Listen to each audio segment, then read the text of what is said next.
sudah jelas, sudah ditulis sejak Habib Ali Masakron. Kalau mereka ini bingung, mereka ini katanya, nasabnya kemana katanya. Ini sepertinya yang dimaksud mereka itu kayaknya saya ini sudah paling songong gitu. Assalamualaikum warahmatullahi wabarakatuh. Bismillahirrahmanirrahim. Alhamdulillahirrahmanirrahim. Assalatu wassalamu ala Sayyidina Muhammadin wa ala alihi washabihi ajmain. Amma ba'd.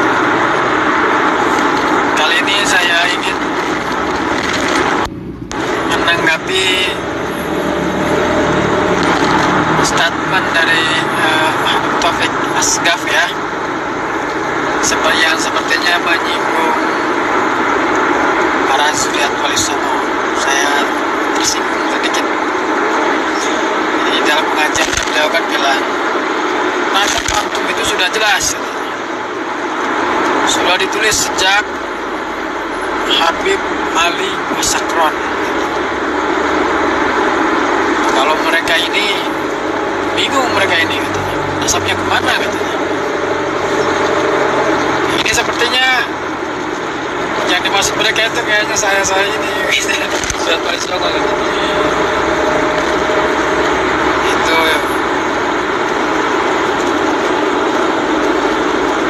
jadi begini ya Bib,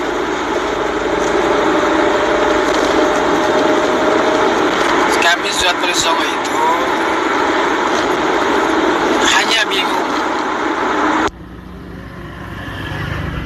tapi bukan tidak jelas, tidak seperti nasab Pahlawi yang gelap. Kalau Wali Songo itu jelas, hanya saja mungkin karena dulu di Nusantara ini banyak kerajaan, sehingga dari setiap kerajaan yang punya hubungan dengan Wali Songo itu akan mendokumentasikan keturunannya, mau dari laki-laki maupun dari perempuan, sebagai salah satu daripada keluarganya, pada keluarga kerajaan. Jadi itu ada sebagai pengakuan keluarga. Contoh misal Sunan, misalkan ini aja Sunan Gunung Agung misalnya. Nah, Sunan Gunung Agung ini ibunya itu dari Raja Pasai, jadi ayahnya itu istrinya dari kerajaan Pasai misal. Terus neneknya, artinya istri dari kakeknya itu dari Raja Kelantan misal. Nah maka kerajaan Kelantan itu akan menuliskan keturunannya yang masih dianggap sebagai salah satu bagian dari keluarganya di dalam catatan silsilah keluarga mereka sebagai pengakuan keluarga gitu. Jadi si Sunan Gunung Agung ini di kerajaan Pasai dituliskan, dicantumkan sebagai keturunan Pasai. Di kerajaan Thailand juga dicantumkan sebagai keluarga dari kerajaan Thailand, seolah bernasab ke sana. Tapi saya kira mungkin itu hanyalah sebatas pengakuan keluarga, gitu, keluarga kerajaan. Pada akhirnya ada sedikit bingung itu, ini jalan laki-lakinya kemana ya? Nah gitu, kayak gitu ya Beb ya. Tapi kalau mereka para Wali Songo itu zuriat Ahlul Bait, itu udah jelas, ya sudah jelas. Hanya saja memang di zuriat Wali Songo, manusia Wali Songo memang seperti itu kayak tadi gitu. Kita tidak bisa mengetahui yang dari jalur laki-lakinya yang mana. Tapi yang jelas datanya sekarang sudah lengkap, bukti sejarahnya ada, manusia punya tua-tua yang sejaman pun banyak. Gitu, Beb.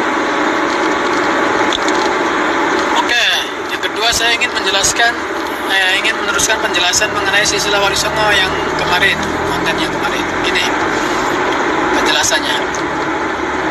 Mungkin bagi yang pegang manuskrip lebih paham. Jadi kalau menurut penelitian saya, ini saya pribadi ya, yang kemarin juga saya pribadi, Bahkan saya tegaskan bahwa itu adalah saya pribadi. Menurut saya, jadi Wali Songo itu berasal dari 3 leluhur. Ada yang jalur Musa Al-Kadzim, ada yang melalui jalur Syekh Jumadil Kubro juga ada. Syekh Jumadil Kubro, tapi bukan Al-Kadzimi, tapi Al-Husaini. Ada yang Al-Hasani juga ada. Namun kalau untuk